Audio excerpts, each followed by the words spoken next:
করলি তুই? আর এই জিনিস বালিশের ভিতর কে রাখছে? আমার জিনিস স্বামী রাখছে, তুইটা রাখবো? তুই চিনাও স্বামীকে? পাপিয়া? না, এটা ছদ্মনাম। আসল নাম নীলা। বুঝছি।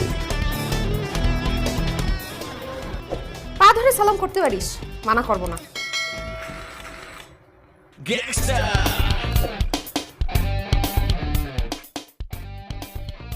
তুই কিটা?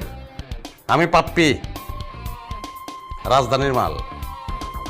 যতই ভাল পারোস, তুই গেলাম লোকাল, আঞ্চলিক। আমি ক্যাপিটালের, সেন্ট্রালের মাল। ওটা দিলে সেন্টার উইলা যাবে। তোরা লোকালরা সব সময় এইসব ভুল করে। উঠাইলে ব্রাঞ্চ উইরা যাব, সেন্টার উইরা যাব, জিরো হয়ে যাব সব।